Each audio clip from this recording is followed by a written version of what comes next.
Hello world, this is sort of a repost of yesterday's video. Had minor complications with the hardware, software, technical difficulties, very boring, very annoying, and I can't exactly reproduce what I did because I only have as many notes as fit on one of these for each video, and I basically make this shit up. So, here is the sort of repost of Knock Knockin. In religion, it's often taught that questions are unholy. Why is that? Christians have often likened God to a person knocking at the door, asking to be let in. That's not my experience of God.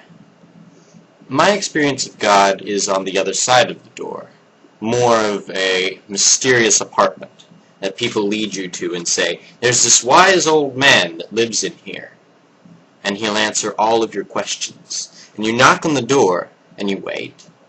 And you knock again, and you wait. And you knock a little louder, and you say, "He's not answering." And they say, "Oh, he never answers. Don't worry, just shout a question to him or poke a note under the door. It'll be fine." And then you say, "Well, has anyone ever gotten an answer?" And they say, "Well, there were these prophets, a few people who used to hang out around here. They're all gone now. But they swear he sends notes back. They swear there's a guy on the other side of this door." And someone else says, "Wait, that's not a guy on the other side of this door. On the other side of this door, there's a wise woman." And someone else says, "No, it's not a woman at all. It's a whole family." And someone else says, "No, there's nothing but rats in there." And someone says, No. That apartment was containing a wise old man at one point in time, but now it's empty." And some people say, "You're wasting your time. There's no one in that room." And no matter what your opinion on the proverbial man in the room,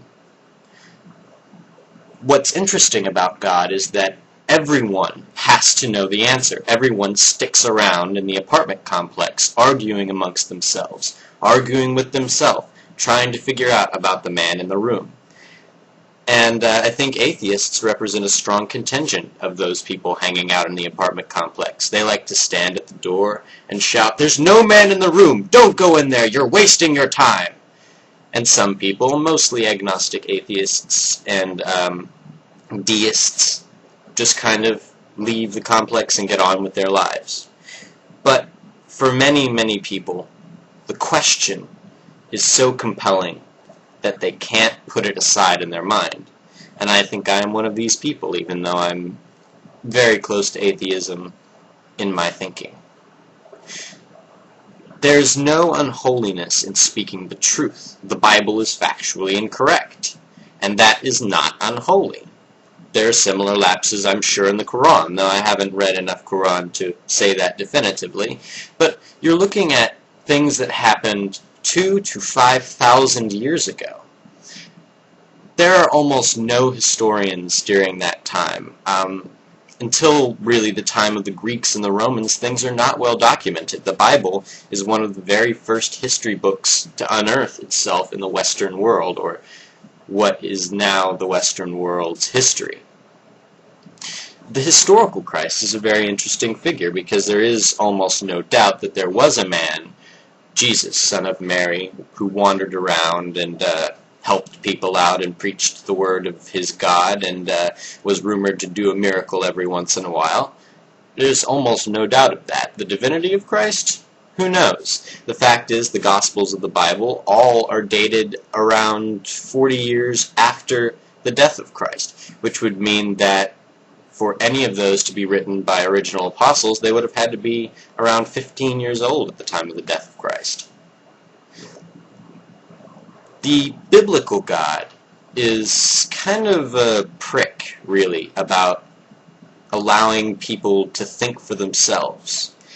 He has a sort of pretension to free will, but really he's not the artist God. The biblical God is a vengeful God. He's a God that says, "You have to listen to me, or you can't come and hang out in my treehouse." I believe more in the artist God, if there is a God, because I have to believe that if there's a man in that room, or a woman, or a family, or even a pack of rats, that one who is rumored to be so wise would not begrudge me for being compelled by the question, because questions are literally the source of God.